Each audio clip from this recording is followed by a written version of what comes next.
নমস্কার দর্শক বন্ধুরা, সবাই কেমন আছো? আশা করি বেশ ভালো আছো। আমিও বেশ ভালো আছি। তো আমার একটি ব্লগে সবাইকে স্বাগত জানাই। সকালবেলায় আমি এসেছিলাম ছাদে, আর ছাদের পরিবেশটা সত্যিই খুব ভালো লাগছিলো। তারপর মেয়ের জন্য বানাচ্ছিলাম একটি গুঁড়ো, বসিয়ে দিলাম দুধটা গরম। তারপর গুঞ্জাকে দিয়ে দিলাম, ও খেয়ে নিল একটি গুঁড়ো। ভারী লাউটা? হ্যাঁ ভারী। আজকে বাবা বললো এই লাউ তরকারি করতে দুপুরবেলায়। দুপুরবেলা লাউ তরকারি সবাই মিলে খাবো, ঠিক আছে? হ্যাঁ, গুঞ্জা খাবে তো লাউ তরকারি? গুঞ্জা খাবে তো ভাত দিয়ে দুপুরে? ঠিক আছে। লাউ তরকারি, ও, লাউ তরকারি খেতে ভালো লাগে না, তাই তো? অন্য কিছু দাও, স্পাইসি খাবার খুব ভালো। হ্যাঁ, পাবদা মাছ। ও, তার সাথে আবার পাবদা মাছ হবে নাকি? বাবা বললো? হ্যাঁ, এইমাত্র বললো। ঠিক আছে, দুপুরে তাই রান্না করব। লাউ তরকারি করব আর করব পাবদা মাছ। এই যে হয়ে যাবে। ঠিক আছে, ঠিক আছে। কি করছে গুঞ্জা? কি করছে?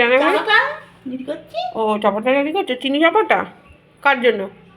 তোমার জন্য। ও, আমার জন্য চাপাটা চিনি রেডি করে গুঞ্জা চা বানিয়ে দেবে নাকি? ওখানে চা বসেছে, মায়ের জন্য গুঞ্জা চা রেডি করে দিচ্ছে, তাই না? দুধ ফুটানো হচ্ছে জল দিয়ে। আমি খাবো চা। ছেলের পরীক্ষা হয়ে গেছে আজকে, তো স্কুলটা ছুটি দিয়েছে কেন জানি না। আর 4 এখনো বাকি আছে। 6খানা পরীক্ষা হয়ে গেছে আর এখনো বাকি আছে হলো মেন সাবজেক্ট 4খানা বাকি আছে। হলে নিশ্চিন্ত 4খানা হয়ে গেলে। তারপর তো মাইনর সাবজেক্ট আছেই। মাইনর সাবজেক্টগুলো অনেকদিন ধরেই চলবে ওদের। পিটি, মিউজিক, হিন্দি আছে ওদের, থার্ড ল্যাঙ্গুয়েজ, এরকমভাবে চলতেই থাকবে ওদের পরীক্ষা। যাক, তো দিনটা শুরু করা যাক। সবটাই শেয়ার করবো তোমার সাথে, কী কী করছি সারাদিনে, যেটুকু পারবো শেয়ার করার চেষ্টা করবো। ভালো লাগলে একটা লাইক করে দিও অবশ্যই। চলো দিনটা শুরু করো। এরপর ভাবলাম সকালে আজকে রুটি বানাবো না, বানাবো চাউমিন। তো সেইভাবে চাউমিনটা আমি নিয়ে নিয়েছিলাম। একটা গোটা প্যাকেটই করবো, যাতে আমাদের সবার টিফিনটা হয়ে যায়, আর ছেলে স্কুল থেকে এসেও যেন টিফিনটা খেতে পারে।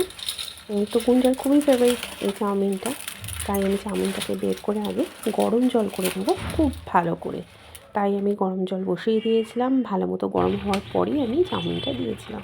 চাউমিনটা দেওয়ার পর না আমি একটু জলটা দেওয়া মানে ফুটিয়ে দিই চাউমিনটাকে ভালো করে, আর তারপর জল থেকে আস্তে আস্তে করে আমি ছেঁকে একটা ঝাঁঝরির মধ্যে রাখি এবং তার উপর ঠান্ডা জল দিয়ে ওটাকে ঠান্ডা করে ফেলি। এমনি ঝরঝরেই হয়, কোনো জমাট বাঁধে না, সুন্দর ঝরঝরে হয়। তারপর আমি বানাবো সমস্ত রকম সবজি দিয়ে চাউমিনটাকে।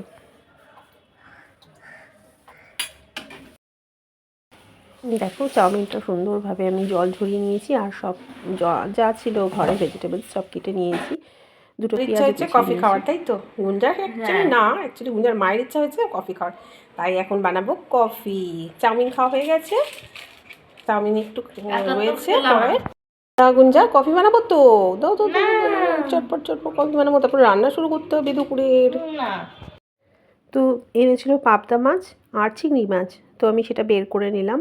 বের করে এবার ভালো করে আমি ধুয়ে নেব, আর মাছটাও আমি বেছে নেব।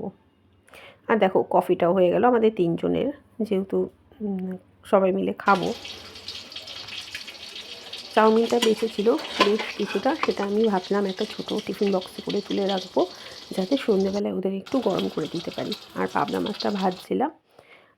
পাবদা মাছটা আমি রান্না করব দুটো পেঁয়াজ ফোড়ন দিয়ে আগে একটু ভাজা ভাজা করে নেবো, আর তারপর দেবো সানরাইসের গুঁড়ো, যে মশলাটা আছে সর্ষের গুঁড়ো, সেটা দিয়ে আমি মাছটা রান্না করব।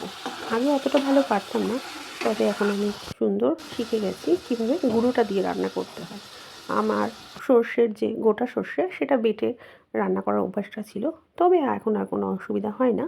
আমি শিখে গেছি গুঁড়োটা দিয়ে কীভাবে রান্না করতে হয়, আর বেশ ভালোই লাগে খেতে, খুব একটা খারাপ লাগে না। তো দেখো, একটু ঝোল ঝোল করে করেছিলাম, খুব যে শুকনো শুকনো করেছিলাম তা কিন্তু নয়, যাতে ভাত দিয়ে একটু খাওয়া যায়। আর লাউ তরকারিটা রান্না করছিলাম চিংড়ি মাছ দিয়ে, আর চিংড়ি মাছের যে খোসাটা ছিল ভাবলাম সেটাকে ফেলে দিয়ে কী করবো, পেঁয়াজ রসুন কালো মানে একটু জিরে দিয়েছিলাম, কালো জিরে দিয়ে, আর দুটো লঙ্কা দিয়ে ভাজা ভাজা করে নিচ্ছি।